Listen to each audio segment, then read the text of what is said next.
मैं समस्त वातायन परिवार का हार्दिक आभार व्यक्त करता हूं। आप सभी दर्शकों को मेरा प्रणाम। मैं आशीष मिश्रा ब्रिटेन से विश्व रंग समागम में उपस्थित सभी श्रोताओं, गुरुजनों, बुद्धिजीवियों का हार्दिक अभिनंदन करता हूं। जैसा कि हम अवगत हैं, आज के इस कार्यक्रम में हम एक कवि सम्मेलन करने जा रहे हैं, जिसमें ब्रिटेन के विशिष्ट कविगण उपस्थित होंगे। मैं कवि मंच की परंपरा को आगे बढ़ाते हुए अपना पहला दायित्व पूरा करता हूं और मां शारदा की वंदना में अपनी 4 पंक्तियों की एक मुक्तक उनके चरणों में समर्पित करता हूं। वो कुछ इस प्रकार है कि उन्नत रहे सूरज बने सब एक तारा, उन्नत रहे सूरज बने सब एक तारा, स्नेह सागर सा भरा तेरा किनारा। उन्नत रहे सूरज बने सब एक तारा, स्नेह सागर सा भरा तेरा सहारा, शील संयम सत्य शोभा में रहे, हे शारदा सबको मिले सबका किनारा, हे शारदा सबको मिले सबका किनारा। चलिए समय को दंडवत करते हैं और समय को दंडवत करते हुए इस काव्य पाठ का हम शुभारंभ करते हैं, श्री गणेश करते हैं। और इस श्री गणेश को करने के लिए मैं एक भारत की विभूति, भारत की बेटी, कवित्री तिथि दानी जी को आमंत्रित करता हूं।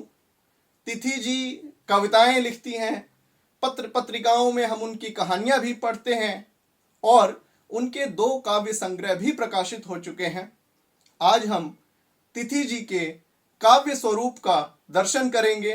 तिथि जी आइए, आपका स्वागत है। आप सभी को मेरा बहुत बहुत नमस्कार और विश्व रंग की समूची टीम का बहुत बहुत शुक्रिया और आभार कि मुझे इस मंच पर कविता पाठ का अवसर दिया।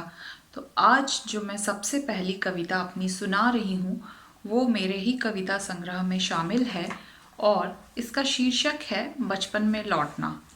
यह कविता मेरे भी दिल के बहुत करीब है, इसलिए इसे आज साझा करना चाहती हूँ आप सबके साथ। बचपन में लौटना। हाँ, मैं मुकम्मल होना चाहती हूँ। हाँ, मैं मुकम्मल होना चाहती हूँ, इसलिए कुदरत के फानूसों की नरमी को छूने देती हूँ अपनी त्वचा। हाँ, मैं मुकम्मल होना चाहती हूँ, इसलिए कुदरत के फानूसों की नरमी को छूने देती हूँ अपनी त्वचा। दरख्तों की सीढ़ियाँ चढ़ते हुए मैं उनसे प्रेम करती हूँ। दरख्तों की सीढ़ियाँ चढ़ते हुए मैं उनसे प्रेम करती हूँ। वे सभी आवाज़ें सुनना चाहती हूँ जो बजती हैं फिज़ा के गिटार की तरह। वे सभी आवाज़ें सुनना चाहती हूँ जो बजती हैं फिज़ा के गिटार की तरह। मैं बातूनी होना चाहती हूँ। मैं बातूनी होना चाहती हूँ, मगर चिड़िया की तरह। हाँ, मैं एकता की आवाज़ बनना चाहती हूँ। हाँ, मैं एकता की आवाज़ बनना चाहती हूँ, मगर झील में तैरती बतखों की आवाज़ की तरह। मैं हर भेदभाव ख़त्म करना चाहती हूँ, मगर ज़र्रे ज़र्रे तक पहुँचती मखमली हवा की तरह। मैं खुशियों की प्याली में मुस्कुराहटें पीना चाहती हूँ। मैं खुशियों की प्याली में मुस्कुराहटें पीना चाहती हूँ, मगर फूलों पर मंडराते भौरे की तरह। हाँ, मैं दुनिया की तमाम बुराइयां दूर करना चाहती हूँ। हाँ, मैं दुनिया की तमाम बुराइयां दूर करना चाहती हूँ, इसलिए मैं अपने बचपन में लौटना चाहती हूँ। हाँ, मैं दुनिया की तमाम बुराइयां दूर करना चाहती हूँ, इसलिए मैं अपने बचपन में लौटना चाहती हूँ। तो अब मैं अपनी जो दूसरी कविता आपके सामने पेश कर रही हूँ वो लगभग ब्रिटेन की हर उस स्त्री की मनःस्थिति है जो किचन में बर्तन धोती है। इसलिए इसका शीर्षक है ब्रिटेन की बर्तन धोती हुई औरत। गर्दन खिड़की के बाहर के दृश्य पर ठहरी है। गर्दन खिड़की के बाहर के दृश्य पर ठहरी है, रगड़ रही है रसोई में वह बहुत सारे बर्तन।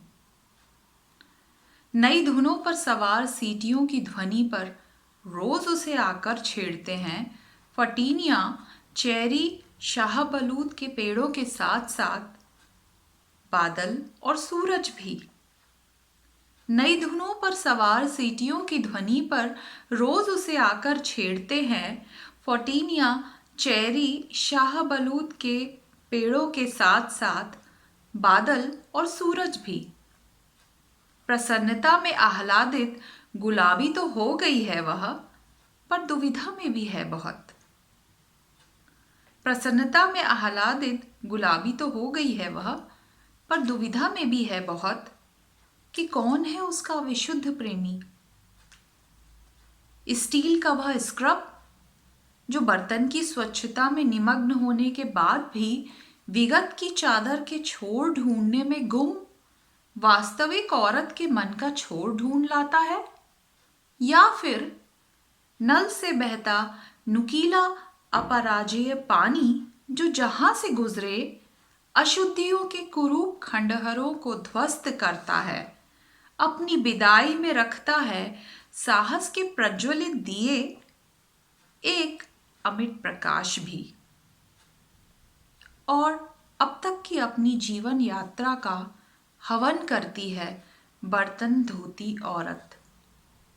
समर्पित करती है जिसमें वह आत्मविश्वास का घी, समर्पित करती है जिसमें वह आत्मविश्वास का घी, सुखद स्मृतियों के अक्षत, अपनी मधुरता का थोड़ा सा शहद, कांपते हुए दुखों के तेल के साथ अपनी प्रतिभाओं के पंचमेवे। कमी नहीं रखना चाहती वह किसी भी तरह की, कमी नहीं रखना चाहती वह किसी भी तरह की। बहुत समझदारी से ऋतुफल भी डाले हैं उसने मोह भंग के, बहुत समझदारी से ऋतुफल भी डाले हैं उसने मोह भंग के। फिर आत्मबोध की अग्नि जलने लगी है आज्ञा चक्र पर, फिर आत्मबोध की अग्नि जलने लगी है आज्ञा चक्र पर, और वह धूम्र मेघ बनी उड़ रही है स्वच्छंद, बरस रही है थोड़ी थोड़ी धरा पर। और जो इससे जुड़ा हुआ इसका दूसरा हिस्सा है, आज सारे मर्तबानों पर असंख्य सुनहरे कंदील छिलमिला रहे हैं। आज उसका तंत्रिका तंत्र मना रहा है एक साथ कई त्योहार। आज उसका तंत्रिका तंत्र मना रहा है एक साथ कई त्योहार। उसके हाथों की दृष्टि जरा और तीक्ष्ण हुई है आज, उसके हाथों की दृष्टि जरा और तीक्ष्ण हुई है आज। सहन नहीं हो रहा आज उसे एक भी जूठा बर्तन, सहन नहीं हो रहा आज उसे एक भी जूठा बर्तन। इसलिए दिन के सारे उत्तरदायित्व भी अपने लक्ष्य संधान के बाद रात की मखमली नींद पर नवल योजनाओं का बिस्तर डाले सो गए हैं। इसलिए स्वप्न यात्रा के आरंभ से कुछ क्षण पूर्व शयन कक्ष में लगे दर्पण के चेहरे से गायब है उसकी खिल्ली उड़ाने वाली हंसी। इसलिए स्वप्न यात्रा के आरंभ से कुछ क्षण पूर्व शयन कक्ष में लगे दर्पण के चेहरे से गायब है उसकी खिल्ली उड़ाने वाली हंसी, क्योंकि अपनी शुचिता का यशस्वी चेहरा स्पष्ट दिख रहा है उसे आज, क्योंकि अपनी शुचिता का यशस्वी चेहरा स्पष्ट दिख रहा है उसे आज। धन्यवाद। बहुत सुंदर तिथि जी, दो कविताएं सुनाई आपने इस पटल पर। पहली थी बचपन में लौटना और दूसरी थी कि ब्रिटेन के परिवेश को झलकाती एक स्त्री गाथा। मुझे उस कविता से कामायनी में जयशंकर प्रसाद जी ने जो स्त्री परिवेश को विश्लेषित किया, उसकी 2 पंक्तियां याद आती हैं कि इस अर्पण में कुछ और नहीं, इस अर्पण में कुछ और नहीं, केवल उत्सर्ग छलकता है, मैं दे दूं और न कुछ लूं, इतना ही सरल झलकता है, इतना ही सरल झलकता है। बहुत बहुत उत्तम कविता आपने प्रस्तुत करी तिथि जी। चलिए अब हम आगे बढ़ते हैं। इस कवि सम्मेलन को गति देते हुए मैं हमारे अगले कवि अजय त्रिपाठी वाकिफ जी को आमंत्रित करता हूं। ये अजय जी एक पेशे से तो चिकित्सक हैं, हृदय से एक कवि हैं, सुकवि हैं, सुरीला गला है इनका। कुल मिलाकर ये कहूं कि ये एक बहुमुखी प्रतिभा के स्वामी हैं। वाकिफ जी, आइए, ये पूरा पटल आपका है, स्वागत है। संपूर्ण होना कल्पना है, एक अधूरा ख्वाब है। सच तो ये है हम सभी आधे अधूरे लोग हैं। पूरे की बस चाह में हैं भागते रहते सदा, थक चुके हैं हम सभी आधे अधूरे लोग हैं। जो पास है उससे विमुख, जो दूर उसकी लालसा, त्याग बेड़ी प्रेम बंधन, कामना बस कामना। राहें हमारी खो गई हैं, हम भटकते लोग हैं। सच तो ये है हम सभी आधे अधूरे लोग हैं। जो साथ हैं साथी नहीं, जो हासिल हुआ काफी नहीं। अपनी खुशी से क्या खुशी, कोई खुशी काफी नहीं। गम दूसरों के देखकर खुशियां मनाते लोग हैं। सच तो ये है हम सभी आधे अधूरे लोग हैं। जो संपन्न है उसे खौफ है, नींद उससे दूर है। बेखौफ वो जो सो रहा, कमजोर है मजबूर है। अपनी अपनी जिंदगी और अपने अपने भोग हैं। सच तो ये है हम सभी आधे अधूरे लोग हैं। बालक कहे मैं कब बड़ा हो अपने मन की कर सकूं, मैं कहूं बालक बनो जीवन सरल मैं कर सकूं। कभी शांति कोई न पा सका, कैसा लगा ये रोग है। सच तो ये है हम सभी आधे अधूरे लोग हैं। कुछ मायूसों की बस्ती में मैं ख्वाब बेचने आया हूं। उन मुर्दों का जो जिंदा हैं मैं दिल बहलाने आया हूं। बेनूर निगाहों की खातिर लेकर प्रकाश में आया हूं। मैं वस्त्रहीन कंकालों की खातिर कुछ कपड़े लाया हूं। चेहरे की चंद लकीरें जो जीवन गाथा बतलाती हैं, उस गाथा का हो अंत सुखद उम्मीद जगाने आया हूं। मैं नाकामी के मरुथल में एक बूंद ओस की बन करके खुद को मिटवाने की खातिर ही अपने घर से आया हूं। जहां धर्म ने बोई है नफरत और लहू बहा है नदियों में, मैं घुसकर ऐसे दलदल में एक पुष्प खिलाने आया हूं। मैं गोवर्धन के पर्वत को उंगली पे आज उठा लूंगा। शोषण से मुक्ति का लेकर एक मंत्र बाण में आया हूं। शेषनाग तुम मुझे बना, जीवन सागर मंथन कर लो। अमृत तो अपने पास रखो, मैं विष को चुराने आया हूं। जब तक तुम सहते जाओ, जुल्म करेगा ही जुल्मी। मिल साथ उठो, संघर्ष करो, हिम्मत जुटलाने आया हूं। हो पार्थ तुम ही गुडाकेश, तुमको ही बाण चलाने हैं। है कुरुक्षेत्र ये रणभूमि, मैं सारथी बनकर आया हूं। खुद ही सोचो क्या अच्छा है, खुद ही सोचो क्या करना है। तुम चंद्रगुप्त, मैं चाणक्य, ये बात बताने आया हूं। इस गाथा का हो अंत सुखद, उम्मीद जगाने आया हूं। हर गाथा का हो अंत सुखद, उम्मीद जगाने आया हूं। बहुत बहुत शुक्रिया। वाह वाह अजय त्रिपाठी वाकिफ जी, वाकई आपने दोनों ही बेजोड़ कविताएं प्रस्तुत करी पटल पर। कुछ मायूसों की बस्ती में मैं ख्वाब बेचने आया हूँ। आपको इन दोनों कविताओं के लिए बहुत बहुत साधुवाद। चलिए हम आगे बढ़ते हैं और इस कवि पटल पर, इस कवितावली में जो अगले कवि आ रहे हैं इस मंच पर, वे हैं डॉक्टर निखिल कौशिक जी। वरिष्ठ साहित्यकार हैं, एक सुप्रसिद्ध कवि हैं। उनका एक काव्य संग्रह जो बहुत प्रचलित है, तुम लंदन आना चाहते हो, खड़ा होता नहीं अपने आप कोई, ये उनका दूसरा काव्य संग्रह है। और मुझे ये भी पता चला है कि हमारे निखिल जी जो हैं वो एक फिल्म निर्माता भी हैं। तो निखिल जी, आपका इस पटल पर सुस्वागतम। और यूं तो उनके परिचय में शब्द निम्न हो जाते हैं, मैं परिचय में क्या बोलूं, स्वयं निखिल जी आते हैं, स्वयं निखिल जी आते हैं। नमस्कार। भारत का अवलोकन विभिन्न रूप से किया जाता है, लेकिन मैं कभी कभी सोचता हूं कि यदि भारत से स्वयं अपना अवलोकन करने के लिए कहा जाए तो वो क्या कहेंगे। मैं भारत हूं जो आज सुनो, वही भारत था बरसों पहले, बरसों से भी बरसों पहले, सदियों से भी सदियों पहले। तुम लेते हो क्या टोह मेरी, बस चंद बरसों की उम्र बता। कभी कहते मैं कुछ दूषित हूं, कभी कहते मैं कुछ विकसित हूं। सिमटा इतिहास के पन्नों में तुम कहते मैं पराधीन रहा, पर सत्ता के अधीन रहा। ये बात नहीं है सत्य मगर, ये बात नहीं है सत्य मगर, मैं था किसके अधीन कभी, मैं था किसके पराधीन कभी।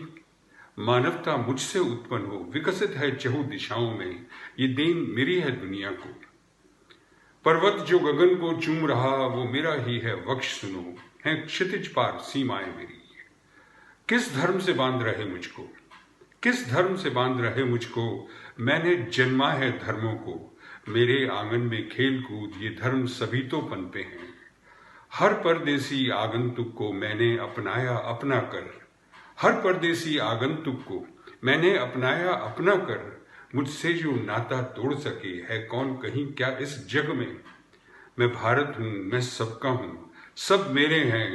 मैं भारत, फिर मैं भारत हूँ, मैं भारत हूँ जो आज सुनो, वही भारत था बरसों पहले, बरसों से भी बरसों पहले, सदियों से भी सदियों पहले। मैं भारत, फिर मैं भारत हूँ। एक छोटा सा बालक मेरा बेटा है, बहुत जल्दी बड़ा हो जाएगा, दुनिया के तौर तरीके और जीने की मुश्किलों के बारे में मुझे बतलाएगा। फिर मेरी समस्याओं का हल करने के बहाने घर, गली, मोहल्ला, शहर, देश सब यूं ही छोड़ चला जाएगा और वापस कभी नहीं आएगा। तब मुझे मेरा बाप याद आएगा। हमारे जीवन में घर का बहुत महत्व है। घर जहाँ हम बड़े होते हैं, घर जहाँ हम स्वप्न लेते हैं, वो छोटा सा घर था। छोटा सा घर थे छोटे से हम, था छोटा सा घर थे छोटे से हम। छोटे से घर में बड़े बड़े सपने लेते थे हम, छोटे से घर में बड़े बड़े सपने लेते थे हम। बड़ा सा एक घर सपनों में अक्सर दिखता था मुझको, बड़ा सा एक घर सपनों में अक्सर दिखता था मुझको। उसी सपने को साकार मैंने किया है, जंगल में महल ये खड़ा जो किया है। उसी सपने को साकार मैंने किया है, जंगल में महल ये खड़ा जो किया है। बड़े घर का मालिक हूँ जब मैं कहलाया, मेरी रूह को यारों कुछ चैन आया। बड़े घर का मालिक हूँ जब मैं कहलाया, मेरी रूह को यारों कुछ चैन आया। बड़े घर का मालिक मैं लौटा वतन को, बड़े घर का मालिक मैं लौटा वतन को। तो उस छोटे से घर का एक छोटा सा हिस्सा मेरे हिस्से आया, तो उस छोटे से घर का एक छोटा सा हिस्सा मेरे हिस्से आया। उसे छोटे भैया से मैंने छुड़ाया, उसे भाई अपने से मैंने छुड़ाया। फिर आंगन में दीवार एक ऊंची उठा के, इधर की तरफ रंग रोगन करा के अपनी विरासत को खूब सजाया, अपनी विरासत को खूब सजाया। और किराए पे फिर मैंने उस घर को चढ़ाया, और किराए पे फिर मैंने उस घर को चढ़ाया। किराएदार ने मुझको बहुत सताया, किराएदार ने मुझको बहुत सताया। कचहरी के फिर मैंने चक्कर लगा के, पुलिस वालों को दाना पानी पिला के किराएदार से अपने घर को छुड़ाया। और उस छोटे से घर के उस छोटे से हिस्से में बड़ा सा एक ताला लगा के मैं भैया यहाँ लौट आया। उस छोटे से घर के उस छोटे से हिस्से में बड़ा सा एक ताला लगा के मैं भैया यहाँ लौट आया। अब वतन में मेरा एक छोटा सा घर है, वहीं पास रहता है मेरा छोटा भैया। वो भी कुछ सपने लेता तो होगा, मुझे याद करके वो रोता भी होगा।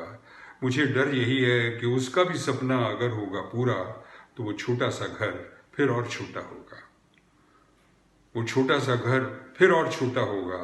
मैं ये चाहता हूँ वो सपने ना देखे, मैं ये चाहता हूँ वो सपने ना देखे, मेरे घर को देखे, रहे वो वहीं बन के अच्छा पड़ोसी। वो छोटा सा घर था, वो छोटा सा मैं था, बड़े घर के सपने क्यों आते हैं हमको। वाह निखिल जी, वाह, बहुत ही सुंदर और गूढ़ कविताएं आपने सुनाई। बहुत बहुत आभार आपका। अब हम इस कवि सम्मेलन को नई ऊंचाइयों की ओर लेकर चलते हैं। इस पटल पर मैं अब आवाज दे रहा हूं ज़किया ज़ुबैरी जी को। वे एक बहुप्रतिष्ठित लेखिका हैं, एक विशुद्ध साहित्यकार हैं। ज़किया ज़ुबैरी जी, मैं आपका हार्दिक स्वागत करता हूं इस पटल पर। एक कवित्री के रूप में आप आएं और हमें अपने काव्य रूप का दर्शन कराएं। आज मैं आभारी हूँ विश्व रंग की कि उन्होंने इस आयोजन में मुझे आमंत्रित किया, और उससे ज़्यादा मैं और आभारी हूँ वातायन की, जिन्होंने मुझे मौका दिया यहाँ पे आज कविता पढ़ने का। मेरी कविता का शीर्षक है खारदार झाड़ियाँ, और इसके पीछे मेरी एक छोटी सी कहानी है। मेरी एक सहेली थी, वो जर्मन है और यहीं मेरे साथ रहती थी, मेरे घर की लाइन में। उनके घर के बाहर म्युनिसिपैलिटी का जो हिस्सा था, उस पे बहुत ऊंची-ऊंची झाड़ियाँ निकल आई थी, बड़ी-बड़ी, और उनमें कांटे भी होते थे और फूल भी होते थे। तो वो म्युनिसिपैलिटी से बार-बार कहती थी, इसे काट दो वरना मेरे घर में चोरी हो सकती है, क्योंकि कोई भी बैठ जाए छुप के तो मैं देख नहीं सकती हूँ। म्युनिसिपैलिटी ने नहीं काटा, तो उन्होंने खुद कैंची लाके उसे काटा और मैंने देखा वो काटती रहती थी। फिर एक दिन उसके बाद उन्होंने मुझे कहा कि फलाने दिन आके मुझसे मिलो, मैं तुम्हें दिखाऊँगी। और जब मैं उनसे मिलने गई, तो उन्होंने दरवाज़ा नहीं खोला। तो मैंने पड़ोसी से पूछा कि उन ये दरवाज़ा क्यों नहीं खोल रही हैं? तो उन्होंने कहा, तुम्हें मालूम नहीं, 3 दिन पहले इनकी डेथ हो गई, इनकी मृत्यु हो गई है, और तुम कहाँ थी? मैंने कहा, मैं तो छुट्टी गई हुई थी। तब ये बात जब पता चली तो उससे बहुत दुःख हुआ। तो अब मैं जब उधर से आती-जाती हूँ, मैं वो झाड़ियाँ देखती हूँ, फिर से वैसे ही कांटे निकल आए हैं, फूल भी कांटों में उलझे हुए हैं। तो मैंने उस दुःख से मैं बैठ के ये कविता लिखी है, इसलिए इसका शीर्षक है खारदार झाड़ियाँ। आज फूलों को देखा, उलझे पड़े थे, नरगे में खूंखार झाड़ियों के जकड़े हुए थे।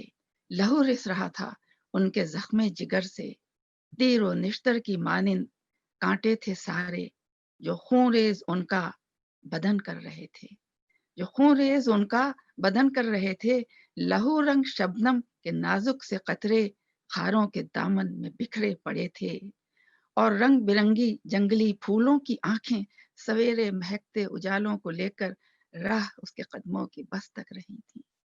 राह उसके कदमों की बस तक रही थीं, वो खूंखार काँटों भरी झाड़ियाँ सब, वो खूंखार काँटों भरी झाड़ियाँ सब, मुंडेरों पे फैली दरख्तों से लिपटी कि फूलों को ताकत से अपने कुचलती, हवाओं की लहरों में चीखें समोती, खड़ी हैं कतारें बनाए हुए अब।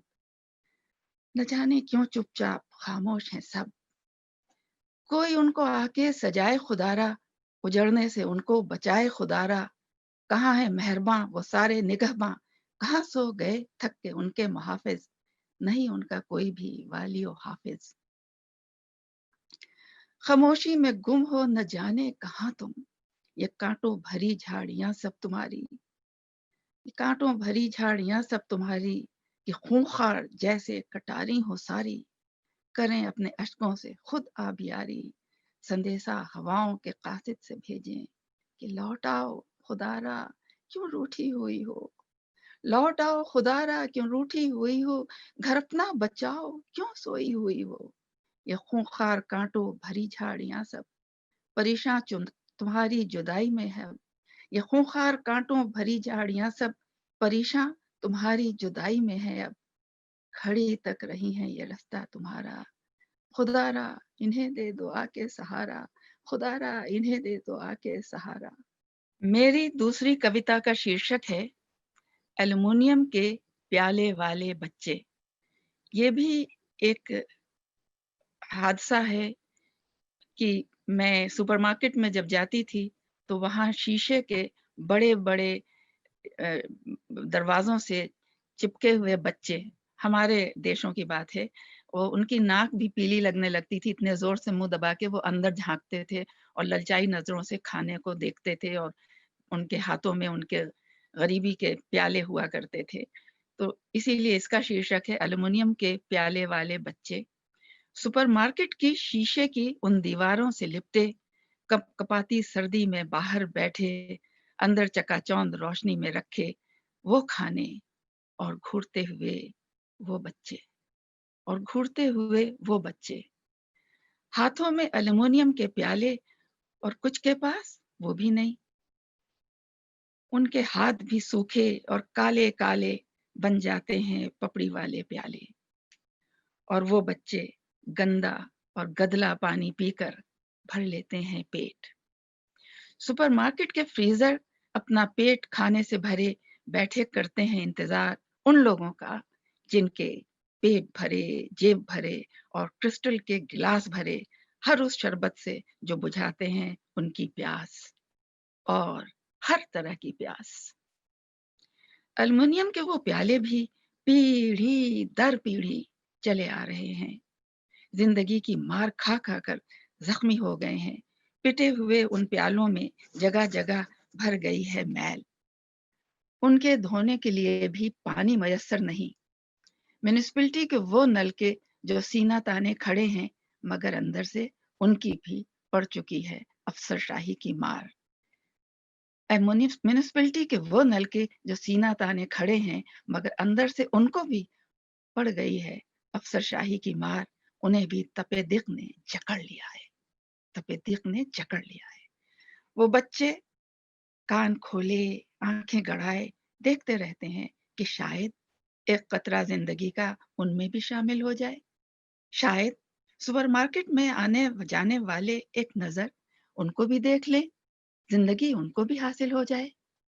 उम्मीद में बैठे, आस लगाए, थक कर वो बच्चे रुख करते हैं कूड़े की बड़ी सी बिन की ओर, उस बिन की ओर जिसमें फ्रीजर खाली किए जा चुके हैं, जिसमें सड़े खाने की सौंधी सौंधी महक, सौंधी सौंधी महक बच्चे महसूस करते हैं।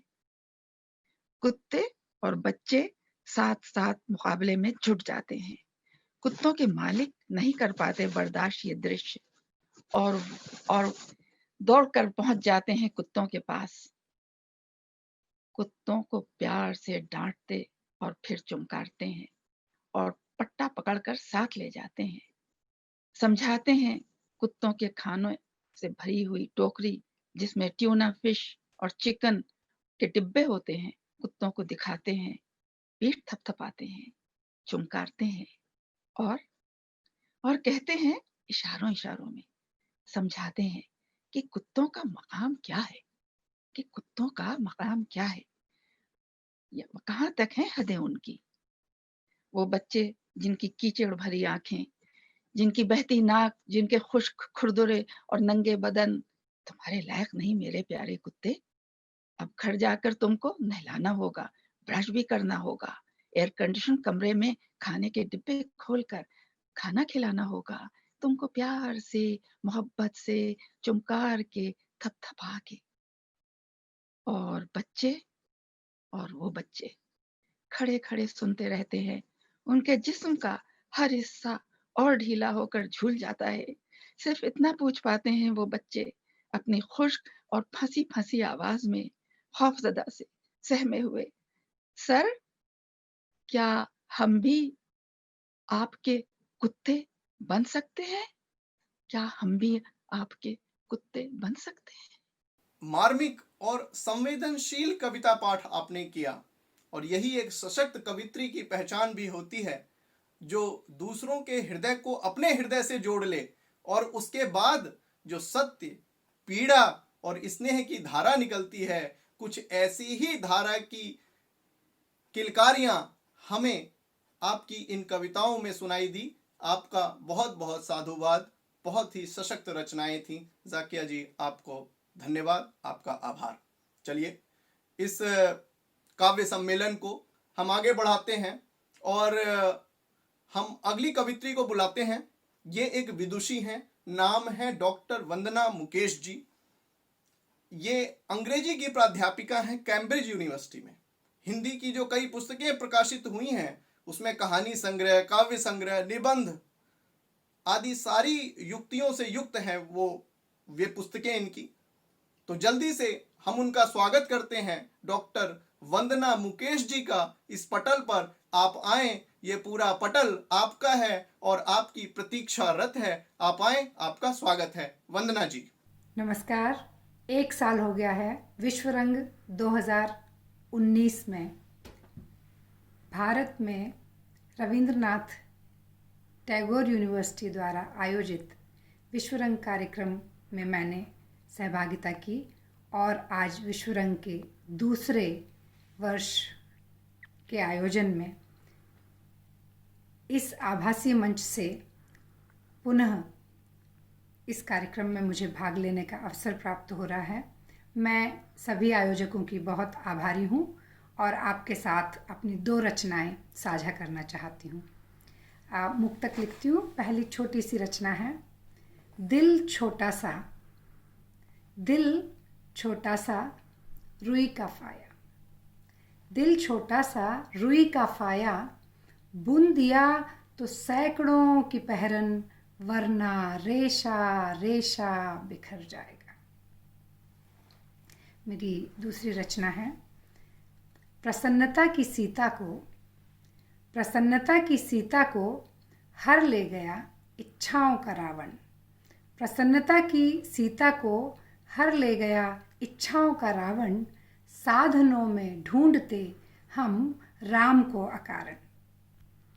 और एक अंतिम रचना, शीर्षक है पुल। रचना इस तरह से है कि इस पीढ़ी से उस पीढ़ी तक कई पुल बनने हैं। इस पीढ़ी से उस पीढ़ी तक कई पुल बनने हैं। कुछ कदम तुम चलो, कुछ मैं। याद रखना बनाओ जब पुल तो, याद रखना बनाओ जब पुल तो, इनमें सरकारी सीमेंट न हो, दीवारों में सेंध न हो। याद रखना बनाओ जब पुल तो, इनमें सरकारी सीमेंट न हो, दीवारों में सेंध न हो। बनाना तुम लोहे की नींव, लगाना तुम प्यार की सीमेंट विश्वास की थापी से। फिर देखना आहिस्ता आहिस्ता बनेगा जो पुल, उसी पर से देखेंगे मैं और तुम उगते सूरज को साथ साथ। वंदना जी, वाह। चलिए, अब हम आगे बढ़ते हैं और ये जो काव्य धारा हमने निकाली थी, ये जो काव्य गंगा हमने निकाली थी, ये अब घूमते घूमते अपने शीर्ष को छू रही है, अपने आकाश को छू रही है। और मैं इस अवसर पर बुला रहा हूं डॉक्टर पद्मेश गुप्त जी को। डॉक्टर पद्मेश जी, आप ब्रिटेन के प्रसिद्ध विशिष्ट साहित्यकार हैं, मूलतः कवि, किंतु साहित्य की हर विधा में अपनी दक्षता रखते हैं। और इनके लिए 4 पंक्तियां हैं मेरी ओर से प्रेषित कि साहित्य शब्द ही काफी है, कुछ और बचाना शेष। साहित्य शब्द ही काफी है, कुछ और बचाना शेष। इस छोटे से वातायन में दूं कितना परिचय संदेश। पुरवाई को परम प्रणाम करता है यह मंच, सरल भाव सद्भाव लिए कवि रूप पद्मेश, कवि रूप पद्मेश। आइए कवि जी, पूरा पटल आपके लिए, आपके स्वागत में प्रतीक्षारत है। पद्मेश जी, आपका स्वागत है। बहुत बहुत आभार आशीष जी, इतना सुंदर संचालन कर रहे हैं। अब आपने एक कवि के रूप में मुझे यहाँ पर निमंत्रित किया है विश्व रंग के इस यूके मंच पर, तो बहुत बहुत आभार। और अब आज कवि के रूप में मैं अपनी 2 कविताएं यहाँ पर प्रस्तुत कर रहा हूँ। पहली कविता है ब्रेक्सिट के ऊपर। यूके में आप जानते हैं कि यहाँ सदियों से यह इतिहास रहा है कि ये इतिहास गवाह है कि इस देश ने कितने ही लोगों को, दुनिया भर के लोगों को हमेशा यहाँ पर आत्मसात किया है, यहाँ पर पनाह दी है। लेकिन 4 साल पहले जब ब्रेक्सिट का रेफरेंडम हुआ, तो उसकी जो वोटों की गिनती थी पूरी रात चली और सुबह-सुबह यह रुझान आने लगा कि यूके ने निर्णय लिया है कि वह यूरोप के बाहर हो जाएगा। और उस समय मैंने सुबह-सुबह एक पत्रकार की खबर पढ़ी जिसने लिखा था कि we have woken up in a different country, और वहां से इस कविता ने जन्म लिया था कि चिड़ियों की चहक में उत्साह कुछ कम था, सूरज की रोशनी में प्रकाश कुछ नम था। आज सुबह जब मैं सोकर उठा तो पाया सामने दीवार पर टंगे मेरे यूरोप के नक्शे पर कुछ जख्म था। चिड़ियों की चहक में उत्साह कुछ कम था, सूरज की रोशनी में प्रकाश कुछ नम था। आज सुबह जब मैं सोकर उठा तो पाया सामने दीवार पे टंगे मेरे यूरोप के नक्शे पर कुछ जख्म था। तुम्हें उड़ना अब मना है उस पार, कतरे जा रहे थे मेरी गौरैया के पर। तुम्हें उड़ना अब मना है उस पार, कतरे जा रहे थे मेरी गौरैया के पर। मेरे एक्वेरियम के बाएं कोने में सहमी थी देश विदेश की मछलियां, उनका डर। आज सुबह जब मैं सोकर उठा तो लगा जैसे मेरी अंग्रेजी माँ मुझे गोद में लेकर छोड़ रही है मेरे मेरे फ्रांसीसी पिता का घर। इस माँ ने जिसने कभी सिखाया ही नहीं कि अपने पड़ोसियों के संग रहने में है कोई बुराई। बचपन से खेलता आया मैं रंग बिरंगी तितलियों से। अब देखना पड़ेगा कौन सी अपनी है और कौन पराई। आज सुबह जब मैं सोकर उठा तो टूटा ही नहीं मेरा स्वप्न भी, बल्कि टूटे मेरी बाग की डालियों पर बसे बरसों के घोंसले, मेरी नन्ही नन्ही पंखुड़ियों के बड़े बड़े हौसले। टूटा मेरी छत के ऊपर से मेरा विश्वास, टूटा मेरी छत के ऊपर से मेरा विश्वास। टूटा दुनिया को आलिंगन में लेने वाला इतिहास। आज 24 जून 2016 है, ऑक्सफोर्ड शहर के अपने घर में जब मैं सोकर उठा। आज 24 जून 2016 है, ऑक्सफोर्ड शहर के अपने घर में जब मैं सोकर उठा तो देख मौसम में खुदगर्जी की हवाएं। सच बताऊं मैं मुंह ढककर फिर सो गया। सच बताऊं मैं मुंह ढककर फिर सो गया, इस आस में विश्वास में कि शायद जब दोबारा आंख खुले तो तारीख तो बदले पर तारीख ना बदले। कि शायद जब दोबारा आंख खुले तो तारीख तो बदले पर तारीख ना बदले। चिड़ियों की चहक का उल्लास ना बदले, सूरज के रोशनी का विश्वास ना बदले कुछ भी बदले। मेरे यूरोप के नक्शे का इतिहास ना बदले, उल्लास ना बदले, विश्वास ना बदले, इतिहास ना बदले। इन शब्दों के साथ मेरी ये दूसरी कविता। हमारे यहाँ भारत से अधिकांश लोग या भारतीय उपमहाद्वीप से अधिकांश लोग जो लोग पश्चिमी देशों में आते हैं, वे